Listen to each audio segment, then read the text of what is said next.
Las lecturas de este último domingo antes de la Navidad nos invitan a ir considerando la ya inminente venida del Salvador en su nacimiento en Belén. El Señor mismo les dará una señal: he aquí que la Virgen concebirá y dará a luz un hijo, y le pondrán el nombre de Emmanuel, que significa Dios con nosotros. Esta señal sucederá 700 años después del rey Acaz y del profeta Isaías. Nos viene en el Evangelio de hoy, según San Mateo capítulo 1, versículos del 18 al 24, en el que nos confirma esta importantísima profecía de Isaías acerca de la concepción y el nacimiento del Mesías, al narrar cómo sucedió la venida de Jesucristo al mundo y concluyendo que todo esto sucedió así precisamente para que se cumpliera lo que había dicho el Señor por boca del profeta Isaías. En general, las lecturas de hoy nos hacen ver la procedencia humana y la procedencia divina del Salvador. Jesucristo es verdadero Dios y verdadero hombre. Con la encarnación del Hijo de Dios en la Virgen anunciada por Isaías, con su nacimiento en Belén, con su vida, pasión y muerte, culminando en su resurrección gloriosa, se realiza el misterio de la salvación del género humano. Y punto focal en este ciclo de nuestra redención es precisamente la natividad del Hijo de Dios, que se había encarnado en el seno de María Virgen.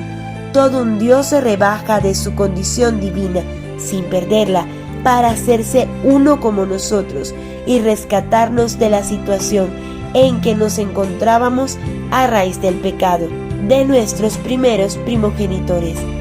Él viene a pagar nuestro rescate y paga un altísimo precio, su propia vida, pero para poder dar su vida por nosotros, lo primero que hace es venir a habitar en medio de nosotros, al nacer en Belén. ¡Qué maravilla el milagro de la encarnación! En Jesucristo se une la naturaleza divina con la naturaleza humana, pero esto sin que ninguna de las dos naturalezas perdiera una sola de sus propiedades. Pensemos lo insondable que es la naturaleza divina. Consiste, nada menos, en la plenitud infinita de todas las perfecciones. Eso es Dios, y ese Dios, esa perfección infinita, se rebaja, se anonada para hacerse humano, pero en ese abajamiento no pierde su perfección, plena e infinita. ¡Qué grande maravilla! Ese insólito milagro sucede cuando el Espíritu Santo, el Espíritu de Dios, la tercera persona de la Santísima Trinidad, cubre a la Virgen María con su sombra, y ella, por el poder del Altísimo, concibe en su seno al Hijo de Dios, al Emmanuel, al Dios con nosotros. Así el Verbo de Dios se encarna en las entrañas de la Santísima Virgen María, del Evangelio de Lucas, capítulo 1, versículos del 35 al 37. El relato del Evangelio de San Mateo nos muestra de manera muy sobria y sin mayores detalles el sufrimiento de San José. Podemos intuir cómo pudo haber sido este difícil trance, sus dudas ante los evidentes signos de la maternidad de su prometida, María, su angustia al no saber cómo actuar. La Virgen se mantiene en silencio. Lo que Dios le ha dicho privadamente, ella lo conserva en su corazón y no dice nada de ello a José. El Señor suele actuar así, en forma misteriosa y secreta, y el Señor mantiene el secreto hasta que José, hombre bueno y santo, no queriendo poner a María en evidencia, nos dice el texto evangélico, decide abandonarla, también en secreto. Pero Dios, que tiene su momento para revelarse, le habla en sueños a José a través del ángel. María ha concebido por obra del Espíritu Santo, y José cree lo imposible. Al igual que María en la Anunciación creyó lo imposible, ambos creyeron que para Dios no hay nada imposible. Así el Salvador del mundo se había hecho hombre, sin intervención de varón, por obra del Espíritu Santo en el seno de la Virgen anunciada por el profeta Isaías. Misterio inmenso, increíble e insólito. Y José acepta, en humildad y en obediencia, ser esposo terrenal de la Virgen María y ser padre virginal del Hijo de Dios.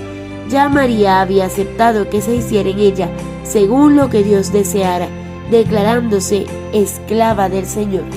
Yo soy la esclava del Señor, hágase en mí según tu palabra. Estamos ante San José, esposo virginal de la Virgen Madre, la persona que Dios escogió como Padre terrenal, Padre nutricio de su Hijo. Y vemos en él las virtudes que podemos imitar para que el misterio de la salvación que ese niño vino a traernos pueda realizarse en cada uno de nosotros.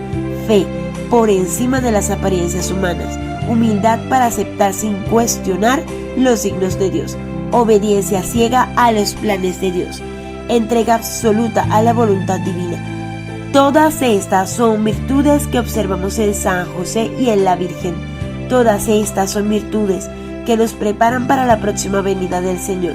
Todas son virtudes que podemos tener si nos abrimos a las gracias que Dios nos da en todo momento, pero especialmente en este tiempo de preparación para la Navidad. Al dar su sí María, sucede entonces el gran milagro.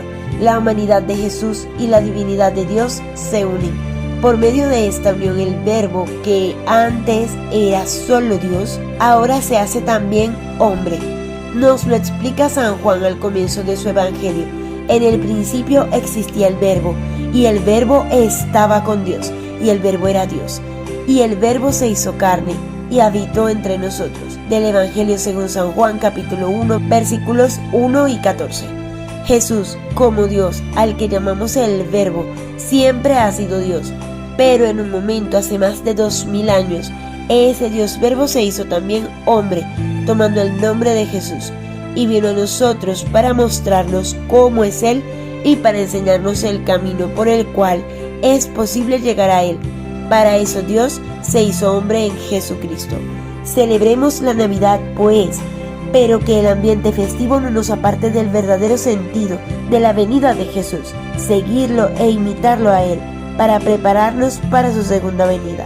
Jesús es la razón de la Navidad. Paz y bien.